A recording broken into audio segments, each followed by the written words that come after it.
Ternyata ketika kita sedang sakit, justru dianjurkan kita mengingat pesan-pesan kematian, tapi bukan kita dalam artian minta dimatikan.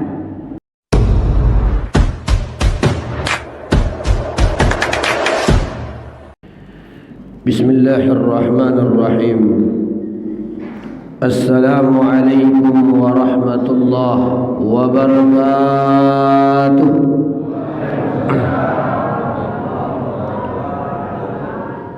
Alhamdulillah.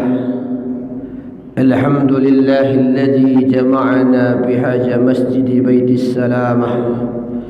Wassalatu wassalamu ala nabiyyina Muhammadin man dallana ila salamah wa ala alihi wa ashabihi wa man tabi'ahum bi ihsani hatta ila yaumil qiyamah.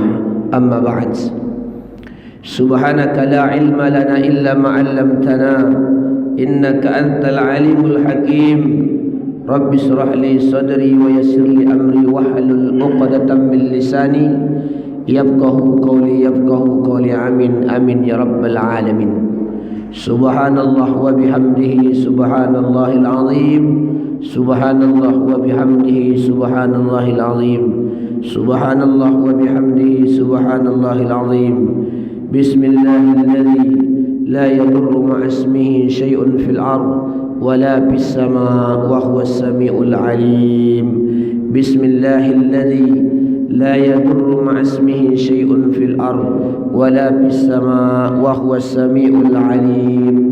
بسم الله الذي لا يضر مع اسمه شيء في الأرض ولا في السماء وهو السميع العليم. والحمد لله رب العالمين. Kita awali Bapak Ibu dengan membasahi kita punya lidah dengan untaian kata yang paling indah, ucapan Alhamdulillah. Kemudian berselawat atas Nabi yang mulia, Rasul yang agung, terlebih-lebih di bulan dilahirkannya baginda Nabi sallallahu alaihi wasallam dengan ucapan Allahumma salli ala sayyidina Muhammadin wa ala ali sayyidina Muhammad, dan ucapan salam assalamu alayka ya Rasulullah. Baiklah Bapak Ibu yang dimuliakan Allah Subhanahu wa taala. Kira-kira Bapak Ibu jelas enggak suaranya Bapak Ibu? Baik, alhamdulillah. Karena ini juga rada-rada hilang juga suaranya nih Pak. Ini sudah berubah 60% suaranya. Alhamdulillah, yang penting jelas. Bapak Ibu yang dimuliakan Allah Subhanahu wa taala, dalam kitab ini ada satu bab Adabul Muhtadar. Adabul Muhtadar, adab kita man hadarahu al-maut wa lam yamut. Adab kita ketika dalam keadaan sakit parah, ketika dalam keadaan sakit yang menurut firasat kita ini sakit yang mungkin bisa saja membawa kita akan mati, akan menghadap Allah. Ternyata ada adabnya, ada sunnah-sunnahnya. Ya, bahasa sederhananya Bapak Ibu, ya adab-adab kita ketika ingin menghadap Allah, begitu juga sunnah adab yang dilakukan oleh orang-orang yang di sekitar kita. Bagaimana ibaratnya adabnya yang sesuai dengan sunnah? Bagaimana adab yang dianjurkan oleh Rasul? Apakah dibiarkan saja begitu? Lah, ternyata tidak Bapak Ibu. Ternyata ada adabnya. Ya, kalau kita sudah sakit, di antaranya adalah ketika kita sudah sakit saja yustahabbu zikrul maut biqalbi. Di sana kita lebih meningkatkan lagi Bapak Ibu, ya, memperbanyak mengingat kematian di hati kita, pesan kematian. Ternyata ketika kita sedang sakit, justru dianjurkan kita mengingat pesan-pesan kematian, tapi bukan kita dalam artian minta dimatikan, tapi ya dalam artian mengingat kematian. Makanya dalam normal Bapak Ibu, paling tidak paling banyak kita dalam sehari, itu di dalam kitab Mukashifatul Qulub lil Imam Al-Ghazali, ketika ada satu riwayat ditanyakan kepada Rasul, ya Rasulullah, paling tidak berapa kali paling banyak sehari semalam terlintas dalam hatiku pesan kematian? Kata Nabi, tazkuru al-mauta ihda wa isrina marrah. Usahakan paling tidak 21 kali paling banyak. Terlintas kita bahawa kita ini akan menghadap Allah Subhanahu wa ta'ala. Maka termasuk juga kata para ulama, orang yang termasuk juga yang celaka dalam artian adalah orang yang rugi, yaitu orang yang yusyahidunal janazata, sering menyaksikan orang mati, bahkan melihat jenazah, tapi wala ya'tabirun, tapi sedikit pun hatinya tak bergerak, tak bisa mengambil ibrah dari kematian saudaranya. Dan termasuk juga adalah manusia yang rugi ketika iza mata, ketika meninggal al-walidain, kedua orang tuanya. Dia enggak bisa mengambil ibrah daripada wafatnya dia punya orang tua. Makanya Bapak Ibu, ketika datang seseorang laki-laki kepada Imam Fudail bin Iyad, "Ya Syekh, ya ausini, kasih aku nasihat." Imam Fudail tidak langsung ngasih nasihat Bapak Ibu. Dia tanya dulu, "Hal mata walidukah?" Apakah sudah meninggal kedua orang tuamu? Qala na'am. Kalau sudah meninggal kedua orang tuamu, la tanfa nasihati wala tazkiri. Enggak ada gunanya aku nasihati kamu. Seharusnya dengan meninggalnya kedua orang tuamu itu sudah cukup bagimu nasihat di atas nasihat. Nah, ini Bapak Ibu.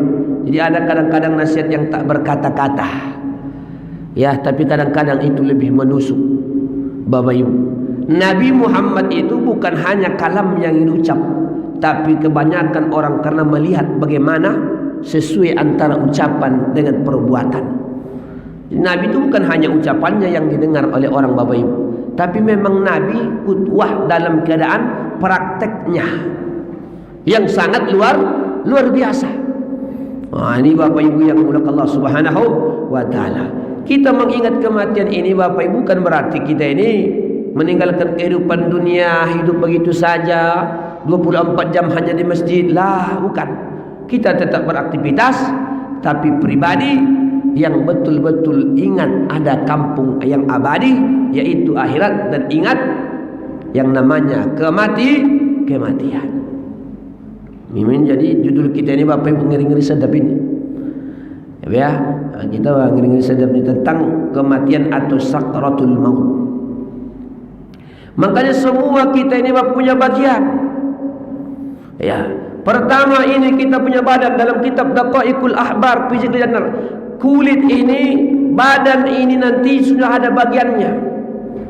Di dalam kitab Daqaiq Al-Ahbar, Fiqhul Jannah wan Nar lil Imam Syekh Abdul Rahim, ini badan, ini daging lid Daud, untuk santapan cacing tanah.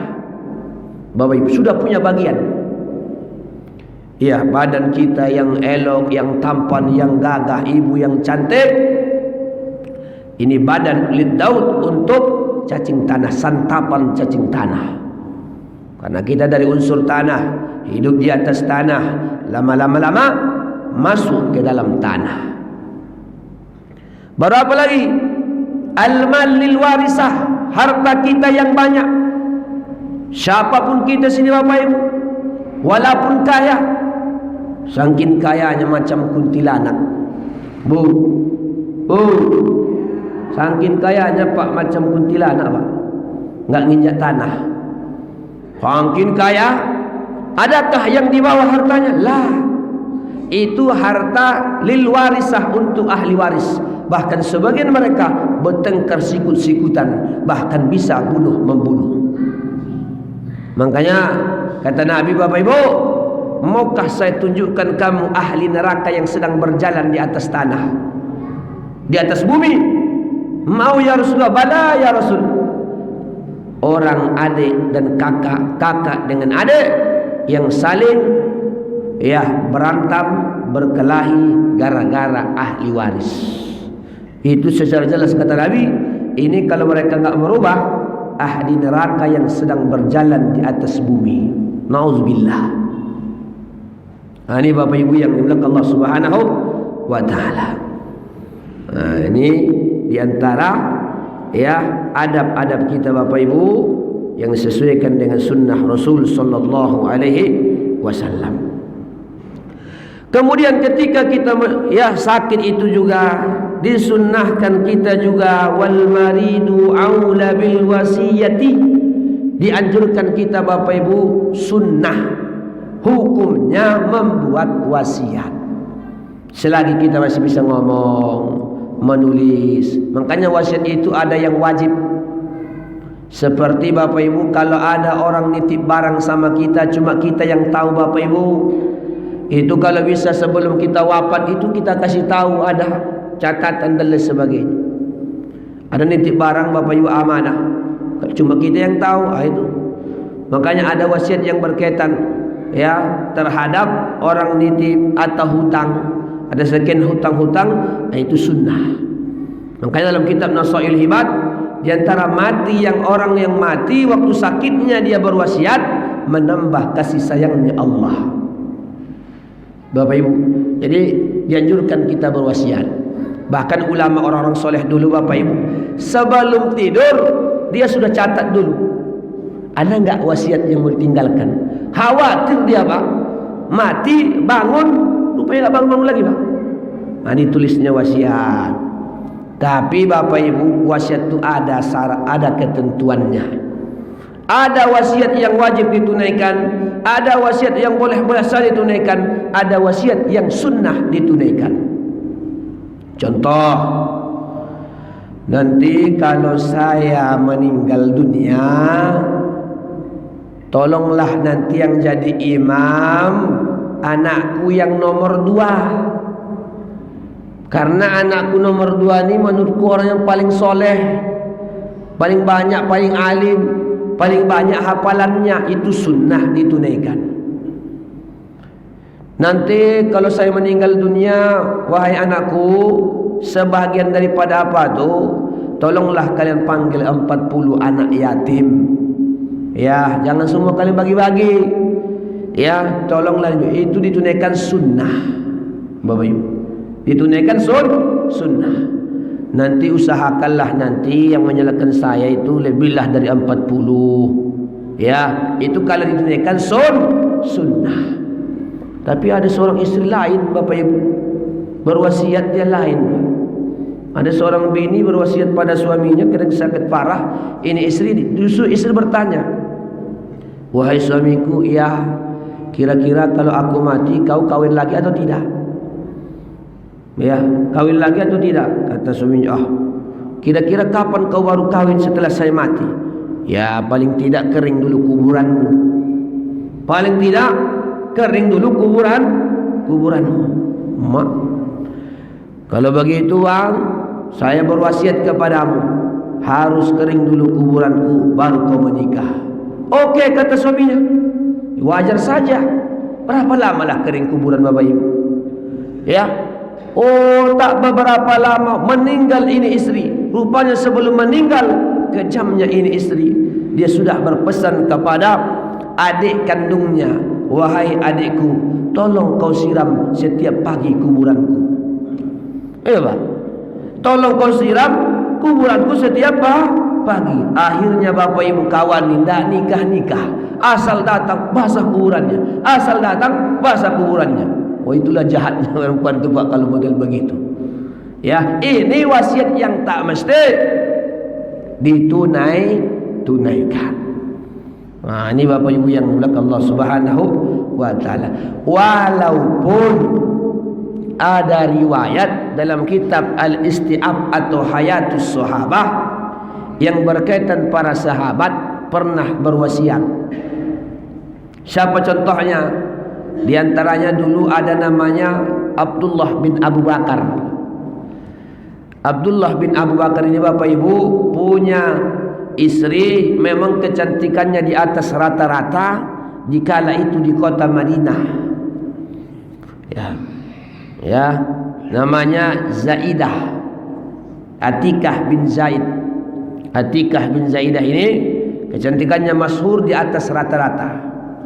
Ini disebutkan bahwa ya pernah Abdullah ini ditegur ayahnya karena sering terlambat berjamaah.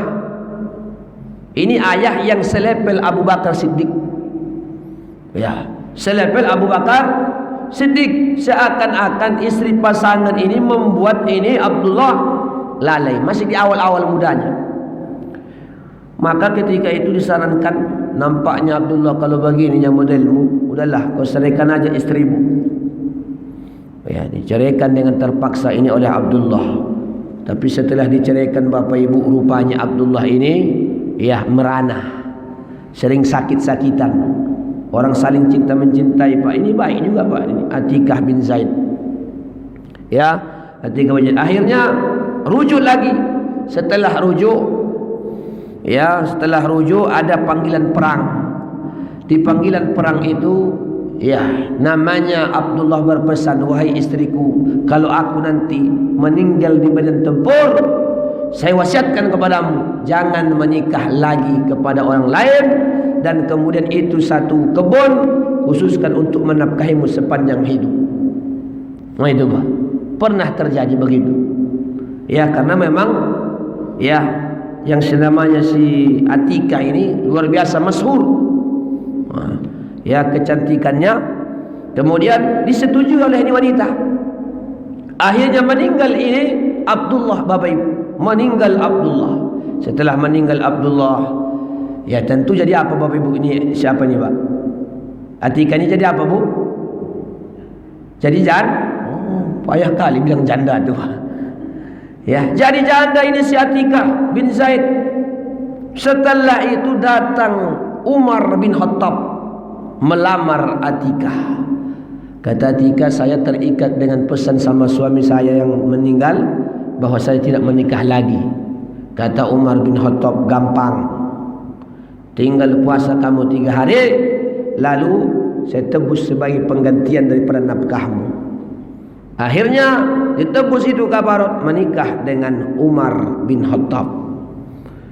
Beberapa tahun bersama Umar. Setelah Umar meninggal dunia, janda lagi ini Atikah bin Zaid. Bersama Umar tu pak, Umar bin Khattab, janda lagi pak. Dilamar lagi oleh sahabat Nabi Abdullah bin Abbas, sahabat Nabi, ya turjuman Al-Quran. Setelah Abdullah bin Abbas meninggal dunia, janda lagi nih pak Atikah bin Zaid ini pak. Meninggal, dilamar lagi oleh sahabat Nabi, cucu Rasul, namanya Husain bin Ali. Namanya Husain bin Ali. Sekarang pertanyaannya bapak ibu, 4 kali dia pernah menikah dengan orang yang dijamin masuk surga. Ini 4 ini bukan orang sembarangan bapak ibu. Walaupun Abdullah ini ibaratnya tadi, ya orang yang dijamin masuk surga. Kira 4 orang ini menikah. Kira-kira pertanyaannya bapak ibu, berapa umur si Atikah bin Zaid ini? Ya Pak, kan gitu Pak. Udah menikah dengan Abdullah, menikah dengan Umar, menikah dengan Abdullah bin Abbas, menikah lagi dengan Husain bin Ali. Kira-kira menurut bapak prediksi berapa umur si Atikah nih Pak? Menurut bapak ibu? Hah? 25.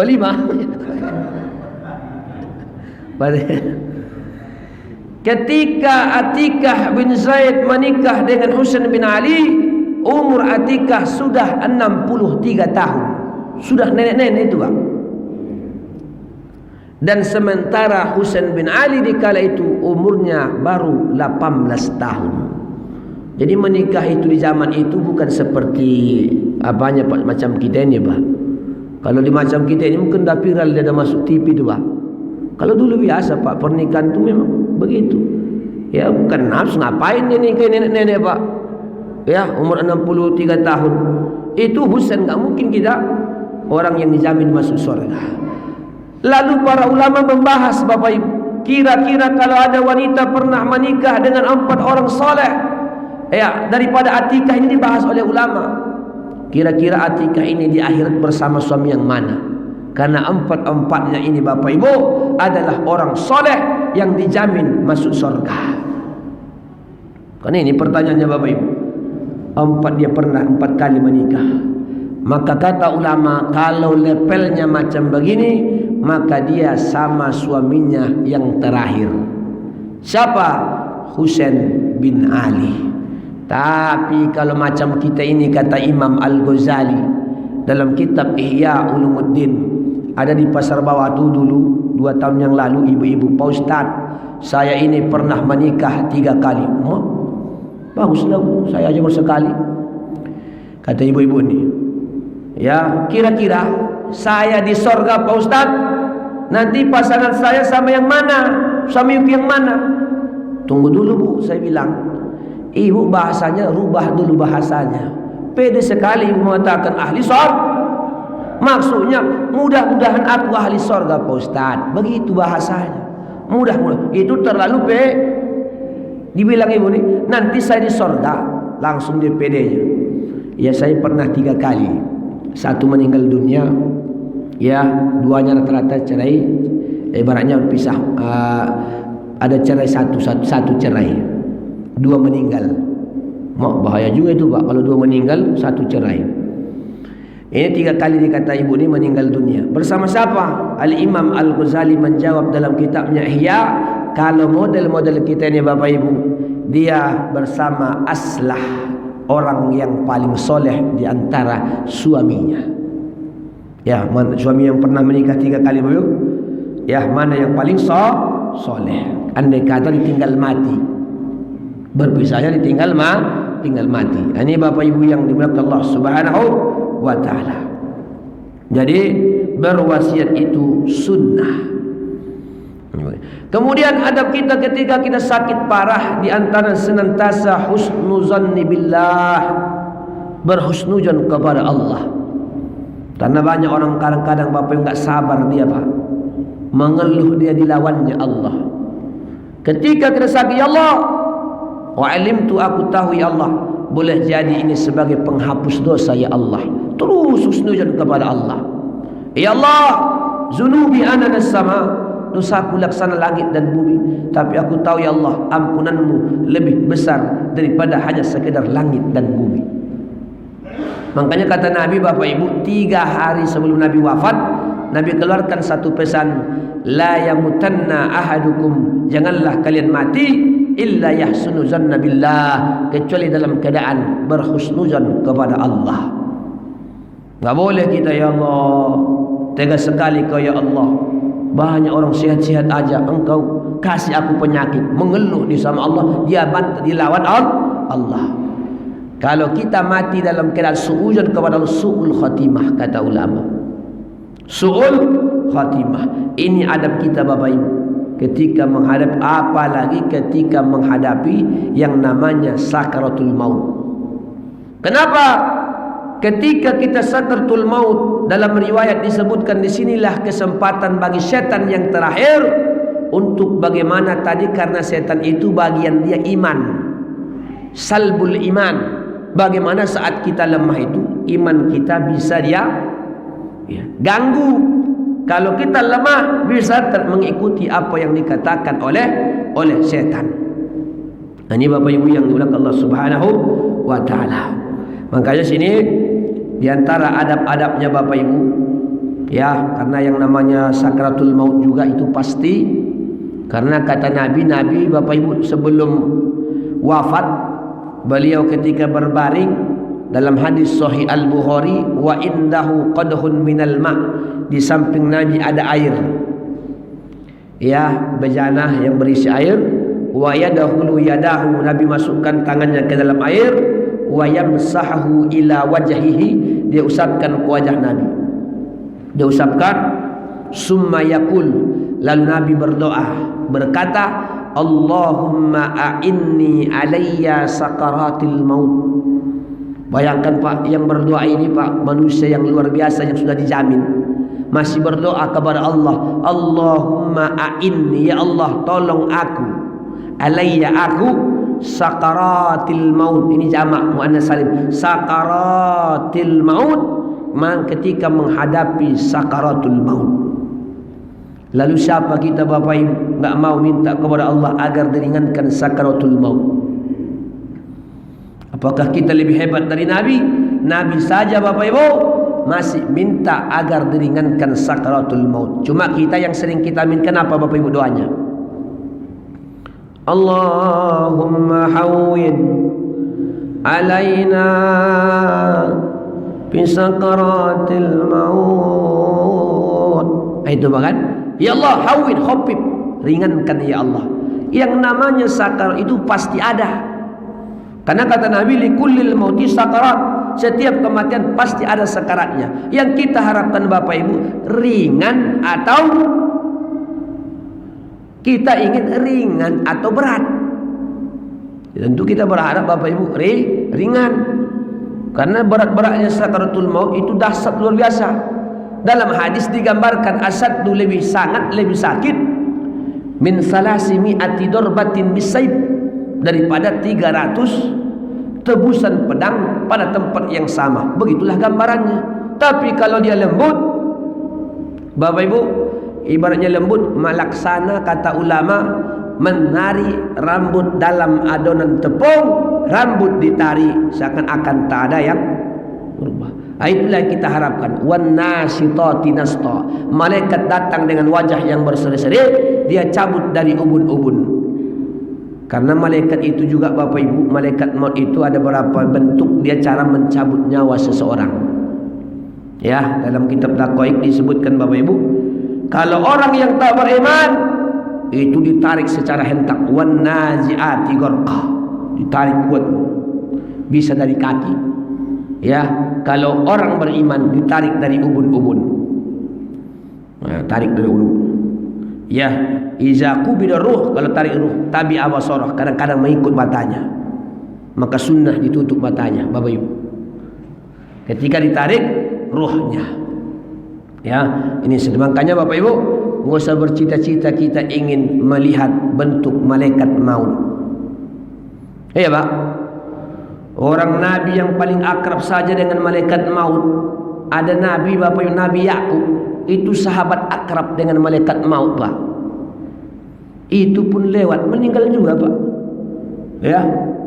Nah, kita nggak usah kita bercita-cita melihat, ingin sekali saya Pak Ustaz melihat wajah bentuk malaikat maut. Kata para ulama, sekiranya kita lihat itu, Bu, ibu lihat, ibu tak selera makan sepanjang hidup. Begitulah apanya, Pak, gambarannya. Ya. Enggak usahlah malaikat maut, dan kita enggak usah bercita-cita juga melihat bentuk asli jin. Cukuplah kita Bapak Ibu pakai celana jin, udahlah, Pak. Ya, karena ada juga orang pingin sekali saya menengok jin, Pak Ustaz. Repot kita punya hidup. Kalau sempat kita tengok mereka, pada hukum umumnya kita enggak bisa melihat jin pada hukum umumnya, Bapak Ibu. Ya, bentuk asli jin, kecuali jin-jin yang disebutkan dalam hadis yang merubah bentuk, seperti binatang, kalajengking, ular, seekor anjing dan lain sebagainya, atau manusia bahkan.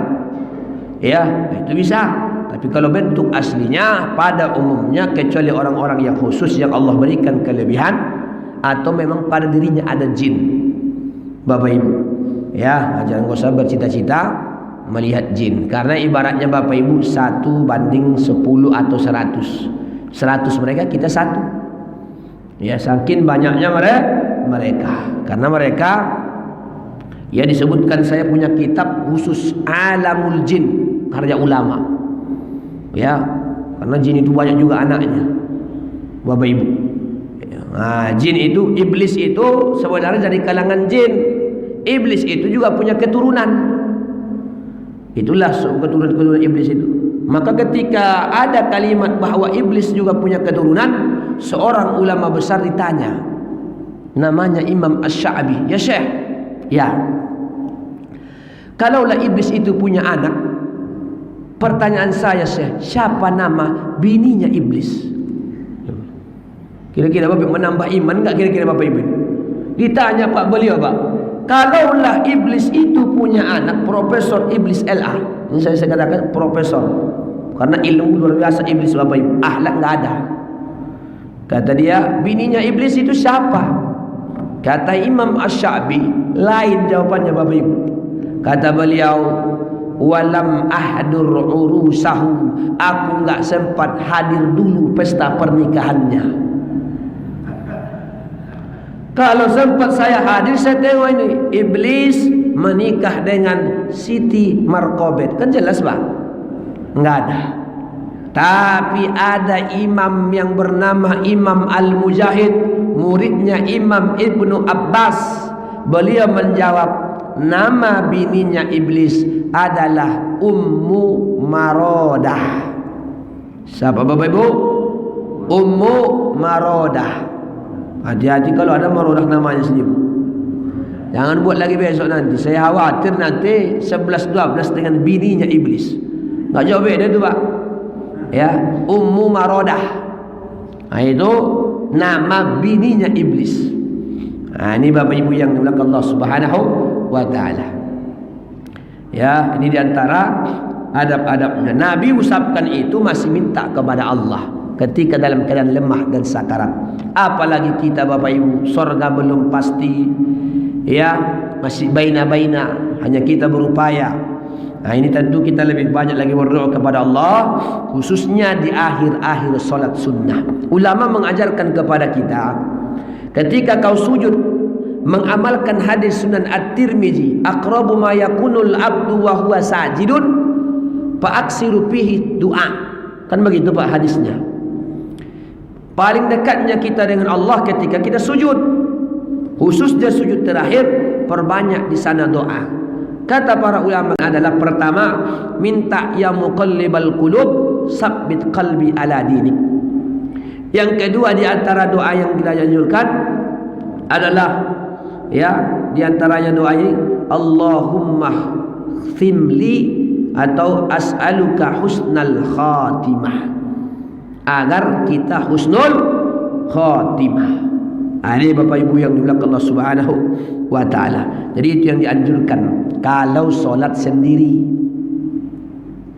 Kalau solat berjamaah, kalau dia solat berjamaah, apalagi jamaahnya bisa saja orang yang lewat, bukan yang ini aja jamaahnya Pak, itu tak boleh lebih, ya, dari 7 atau 11 dalam mazhab Syafi'i. Yang 3 aja. Subhana rabbil a'la, subhanallah wa bihamdi, subhana rabbil a'la wa bihamdi. Ya, karena yang menghilangkan khusyuk ini Bapak Ibu ada 2. Pertama ta'jilus shalah, yang kedua bati'us shalah, terlalu lambat solat. Kira-kira Bapak Ibu kalau lambat solat, ibaratnya Pak Imam kita lambat di ibaratnya, kira-kira khusyuk enggak kita Bapak Ibu? Khusyuk kira-kira kita Pak? Oh, makanya kata Nabi ketika Mu'az bin Jabal, sahabat Nabi, solat zuhur dia bantai 1 jam setengah, dilapor oleh seorang pedagang yang tak mau solat asal, ya, Mu'az bin Jabal sebagai imam. Ini pedagang enggak mau, dia solat sendirian. Dilapor ini sampai kepada Mu'az, kenapa itu pula enggak mau solat sama saya? Dipanggil ini, dipanggil yang pedagang, dipanggil Mu'az bin Jabal. Siapa yang dimenangkan Nabi? Pedagang. Kata Nabi, ya Mu'az, ija amma qauman falyuhabbib, kalau kau jadi imam, tengok-tengoklah, bijaksanalah. Enggak semua zal hajah. Ini jamaah banyak yang punya hajat, keperluan ini, keperluan ini, keperluan ini. Karena solat zuhur 1 jam setengah. Kata pedagang ni, kalau saya sudah 1 jam setengah sini, apalagi bagian saya mencari nafkah dan lain sebagainya. Nah, jadi maksudnya bijaksana. Nah, ini Bapak Ibu, ya, ada di Kota Pinang tu Bapak Ibu, saking lamanya di Kota Pinang. Kalau tempat kita standar, saya tengok tadi standar, enggak ada apanya. Di Kota Pinang ada uak-uak, saking lamanya goyang-goyang Pak, Allah Akbar, kiri kanan Pak, anak goyang-goyang begini Pak, saking lamanya Bapak Ibu, ya. Ini saya tengok, ini penelitian kita karena disebabkan ayatnya terlalu lama. Tapi yang kedua kita teliti, mohon maaf Bapak Ibu, kalau ada uak-uak dia model gini kiri kanan, alale.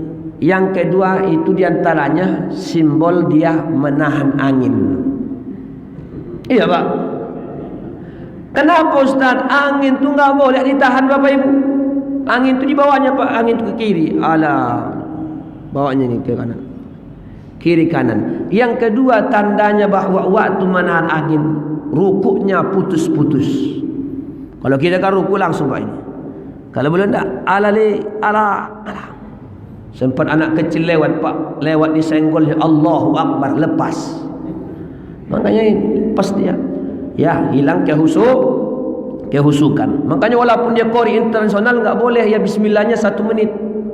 Kemarin solat sama abang saya Darwin Hasubuan di Masjid Rasulihin. Ya, kebetulan kenal dia karena berkawan di Facebook. Kenal juga dia sama saya rupanya. Ya, saya tengok imam biasa dia Pak, enggak macam qori itu Pak. Ya, Bismillahirrahmanirrahim. Begitu juga dia apanya. Bismillahnya. Tidak bismillah sampai 1 menit. Dan tidak pula terlalu cepat. Akhirnya sampai 23 rakaat atau bahkan 11 rakaat jadi 7 menit atau 6 menit. Itu namanya terlalu cepat. Dan nadanya pun semuanya standar, normal, tak aneh-aneh. Jadi ngaji itu enggak, kalau solawat bisa dibuat bentuk-bentuk lagu-lagu dan sebagainya. Kalau solat, ya nadanya itu pun diatur standar normal, Bapak Ibu. Ya walaupun kita penyanyi Melayu, nggak bisa juga kita buat lagu-lagu Melayu pas kita baca ayat Pak. Alhamdulillahi Rabbil Alamin Ar-Rahmanir Rahim Maliki Yawmiddin Iyyaka na'budu wa iyyaka nasta'in. Nggak bisa. Itu ibaratnya kita, atau lagu India Bapak Ibu, baca doa ayat Ija syamsi wa duhaha wal qamari idza talaha. Kena ada lagunya itu Bapak. Enggak bisa normal. Ini Bapak Ibu yang dimulakan Allah Subhanahu wa taala. Ya. Makanya alhamdulillah. Makanya kalau ada ibaratnya kita sudah uzur, saking pentingnya ibadah itu kenyamanan. Kalau kita walaupun ibaratnya kita sudah uzur, kita sadar diri Bapak Ibu. Tapi rata-rata pekan baru tahu standar muda-muda imamnya Pak. Tapi di sebagian tempat lain Pak enggak mau dia diberhentikan Pak. Ada satu daerah enggak mau diberhentikan. Umurlah 70 tahun. Sudah banyak uzur, sudah sering lupa ayat Bapak Ibu. Membuat jamaah tidak nyaman. Ada banyak lupa ayat Pak. Allahu Akbar. Sabbihis marabbil a'la. Selesai Pak. Tak, ya masih bisa sabbihis marabbikal a'la. Di rakaat waktu ruku itu sudah diulang-ulangnya Pak, wadduha. Waktu ruku itu. Ni nenek ini atok ni Pak. Wadduha wal laili idza saja ma waddaka rabbuka. Sami Allahu liman hamidah. Sujud, bangkit pas sujud itu sudah diulang-ulangnya. Wadduha wal laili idza saja ma waddaka rabbuka wa ma qala. Pas bangkit Allahu akbar. Lupa di Al-Fatihah, langsung ke ayat. Wadduha wal laili idza saja. Subhanallah, kata makmum. Ini kejadian ni Pak. Ini makmum ni apa pula yang salah, kata dia ni Pak. Diperpendeknya lah ayat ini. Qul ya ayyuhal kafirun. Subhanallah. Ini kurang pendek lagi maunya makmum Pak ini ayat ini. Ya, qul huwallahu ahad. Subhanallah. Akhirnya berbalik atok tu Pak. Berbalik dia, marah dia ke jamaah. Apa mau boleh rupanya, kata dia. Gimana Pak mau ingatnya Bapak Ibu? Subhanallah, ayatnya tukar-tukarnya Pak. Padahal yang tinggal apa? Al-Fatihah. Kalau mazhab Malik itu mesti ada yang berani membatalkan solatnya. Ya kata dia, hei Pak Imam, tapi jangan sopan, Pak Imam Al-Fatihah begitu. Kalau tidak Bapak Ibu gimana itu Pak? Repot tuh Pak. Gimana gitu? Al-Fatihah. Nah, ini Bapak Ibu yang menurut Allah Subhanahu wa taala. Jadi ada, bukan berdehem Pak. Karena pernah kejadian Bapak Ibu, ya setahun yang lalu kita kaji kisah subuh. Ini mohon maaf ini, bukan mengapakan. Jadi solat pas tahiyat akhir. Inilah Bapak Ibu efeknya, mohon maaf ini Pak. Kalau perut kita agak besar Pak, ada ganjalnya kalau apa Pak? Bisa duduk, bisa tidur sambil duduk. Kalau yang kena ada Pak ganjalnya Pak ini Pak ini. Kebetulan Pak Ayung ini besar perutnya Bapak Ibu, ya beliau malamnya agak begadang main badminton. Rupanya kata jamaahnya. Jadi pas sholat subuh, pas tahiyat akhir, lama Pak. Sudah orang fil alam sudah kita tambah doa Allahumma inna auzubika. Lama ini Pak, bisa ukuran sholat ben lama ini. Udah tahiyat. Jadi ini perut ini besar Pak ini, agak gini Pak. Lama ini. Oh enggak iya ini Pak ini. Lama, sudah lama betul. Ini enggak iya bahasanya. Ya kalau tidak selesai sholat. Akhirnya Bapak Ibu, cuma salah, caranya salah. Saya pun paling ujung belakang. Yang sana berdeh, belum lagi Pak. Bukan yang satu, hampir semua berdeh. Ya, subhanallah. Enggak mau juga. Baru selesai dari Syabadu, baru di berapa lama barulah dia terima Assalamualaikum warahmatullah. Memang tertidur imam tua, bisa tertidur. Itu akibat kalau besar perutnya nih Pak ini. Makanya mohon maaf Bapak Ibu, ya kalau mau ngikut tubuhnya Nabi itu sawa usodar wal batan, sama dada dengan perut. Jadi kalau ada bapak-bapak ibu di sini perut tapi yang tersinggung, ya perutnya macam hamil 3 bulan, itu perut bid'ah itu Pak. Ya bid'ah. Kenapa? Tidak mengikut Nabi. Besok sama-sama kita kempiskanlah Pak itu supaya sama dada dengan perut. Saya pelajari, ya ada mata kuliah di UIN tuh. Saya sedang ngambil S2 Bapak Ibu di UIN. Ya mungkin tahun ini selesai. Fiqhul hadis, fikih hadis namanya. Ketika ada seseorang kata beliau situ, ketika kita ini ya ibaratnya olahraga, mau berenang, mau di restok, tujuannya ingin mencontoh ibaratnya fisik Nabi bagus, sehat, sispek dan lain sebagainya, sunnah.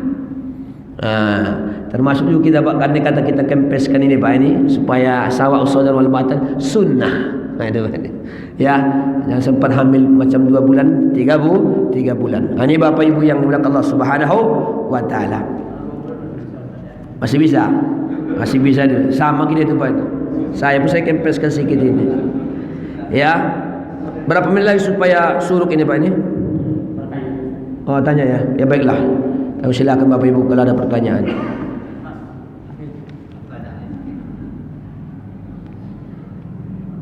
Assalamualaikum Pak Ustaz. Assalamualaikum.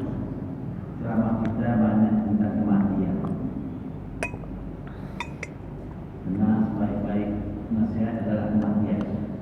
Amalan apa yang kita bisa kerjakan supaya kita mati itu dalam keadaan baik?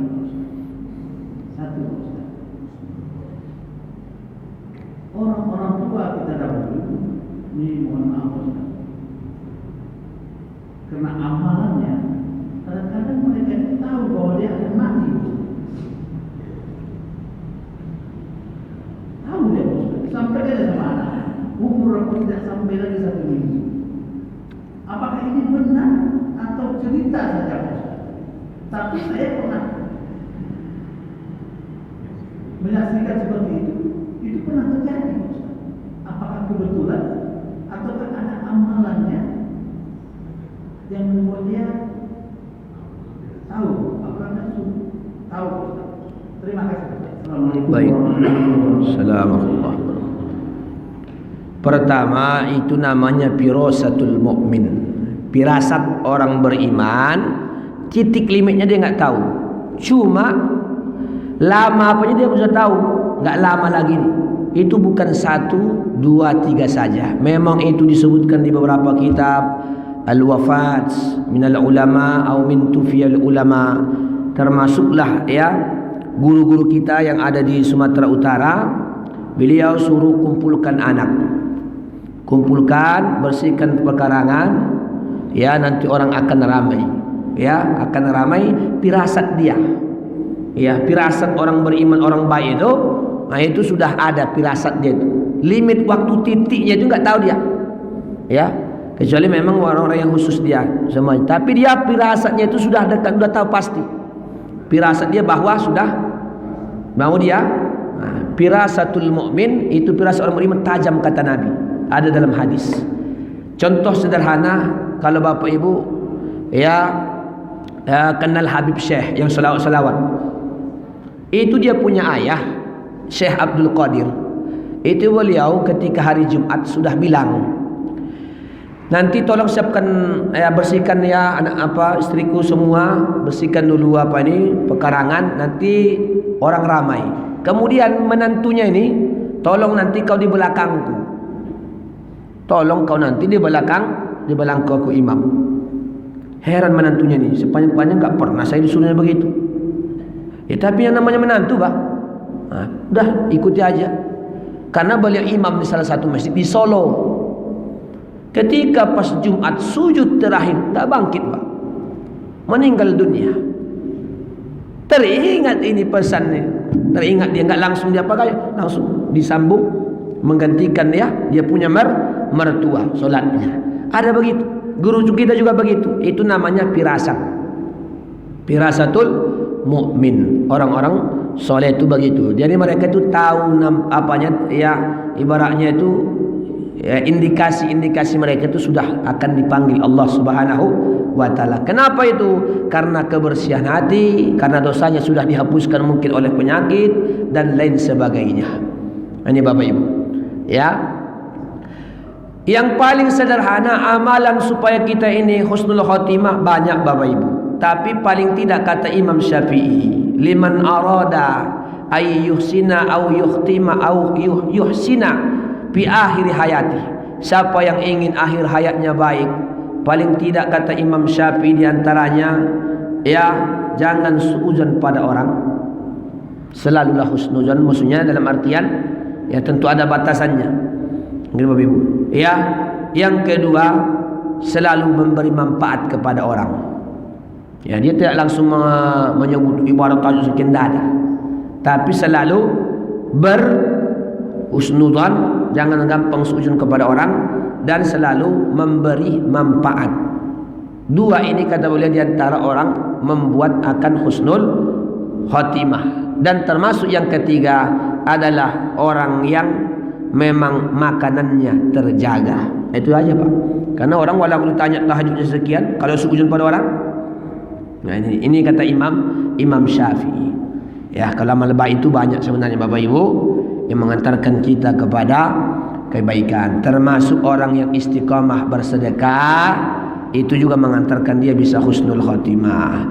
Kata para habaib, Abdullah Al-Haddad kata beliau, amal orang itu beda-beda. Amal orang itu ada orang ibadahnya biasa-biasa saja, tapi karena sedekahnya membuat dia husnul khotimah. Ada orang amalnya biasa-biasa saja, tapi gara-gara dia ini suka menyenangkan orang aja, Pak. Jumpa dengan kawan, senang aja orang buatnya. Akhirnya itu amal dia husnul khotimah. Jadi beda-beda dia, Pak. Wallahu a'lam. Beda. Ada lagi Bapak Ibu?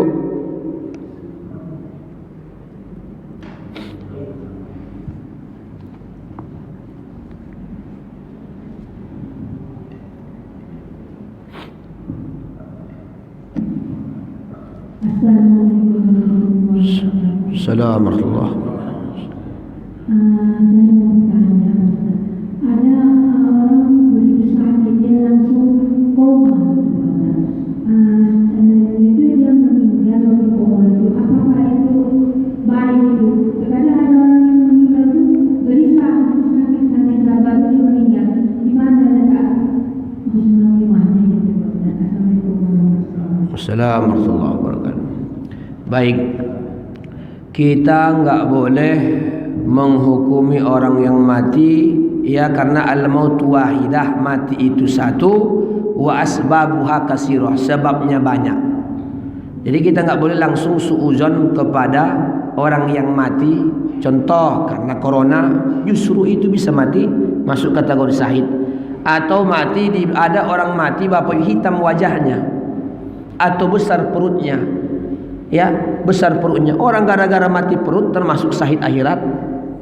Orang yang mati wajahnya hitam itu termasuk juga wajahnya hitam itu kadang-kadang ada penyakit memang begitu.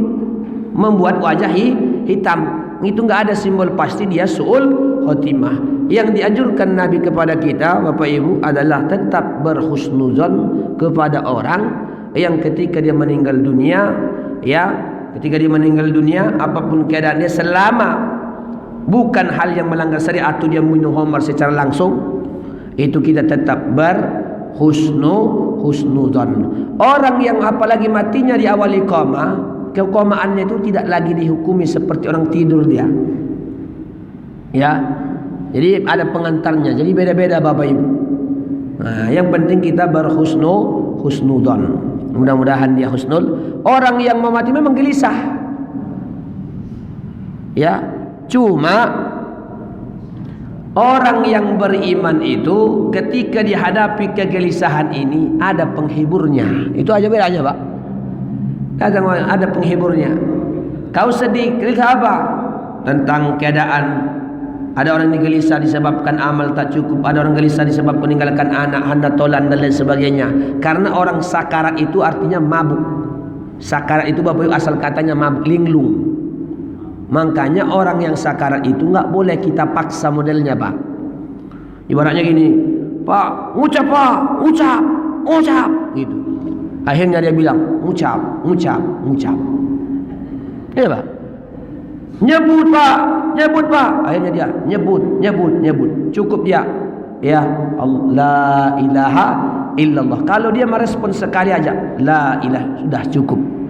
Kecuali dia minta minum, sunnah diulangi dan lain sebagainya. Ya, itu aja apanya, sederhananya itu aja. Ya, cuma kita berharap kan kalau mati orang itu tenang dia. Itu harapan kita. Cuma lah pun dia ibaratnya tadi gelisah-gelisah, itu nggak bisa kita pastikan dia langsung su'ul khatimah. Itu aja penting. Ya. Yang elok-elok, yang baik-baik saja dianjurkan oleh Nabi sallallahu alaihi wasallam. Wallahu a'lam bishawab. Dah ya? Baik. Ini saja mungkin Bapak Ibu. Mohon maaf atas kekurangan. Sama-sama kita tutup dengan doa kafaratul majlis. Subhanallah bihamdik. Akhir minni, assalamualaikum warahmatullahi wabarakatuh.